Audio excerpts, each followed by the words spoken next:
In my mind, I've always thought about like, okay, if in terms of skill and ability, right, if you're running a basketball race against the players that you usually play with and against, right, in that race, do you feel like you're behind the vast majority of the players, or are you more even with them?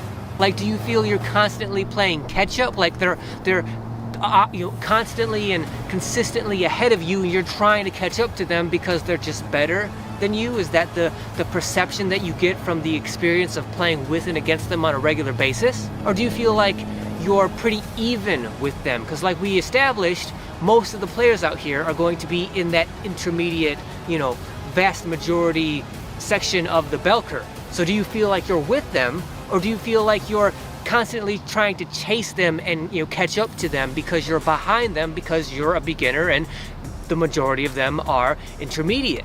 Now you could be making the case that like you are intermediate and the people that you're playing with and against are advanced, and so of course you constantly feel like you're trying to catch up to them because they're in the small percentage of the end of the bell curve of being advanced players, and maybe you're intermediate or maybe you're still beginner. And so if you're constantly competing with and against advanced players, then of course you're always going to feel like you're trying to catch up to them. But like I said, that's unlikely. Like, of course, from time to time you are going to come across players who are in that advanced section of the bell curve, but the vast majority of the players out here that you're going to encounter are going to be intermediate.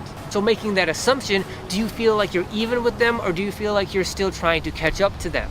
If you feel like you're still trying to catch up to them, and the more in front of you they seem to be, right, the more of a beginner you are. That's fine. And then the closer you get to them, and the more even you seem and feel to be with them, the more of an intermediate player you probably are.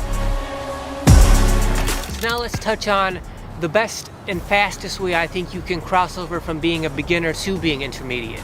And understand that this advice is going to be pretty basic and it's going to be pretty obvious, but there's a very good reason for that. That reason being because when you're a beginner at anything, when you're doing anything for the first time, what makes learning whatever it is for the very first time as a beginner, what makes it difficult and seem to be very time consuming is the fact that it's the first time you're building neural pathways and muscle memory. If you've never thought about things in a certain way, if you've never moved a certain way, if you've never used muscles in a certain way, getting used to that, that's the difficult part. That's what takes such a long time. That's what requires the repetitions over and over and over again. It's not that what you're trying to learn is super complicated or sophisticated, meaning like, if it was, that's why it would take such a long time to learn. No, it's all basic stuff that you're trying to learn. But because you've never done it before and it's your very first time building those pathways and that muscle memory, that's the time consuming and difficult part about it.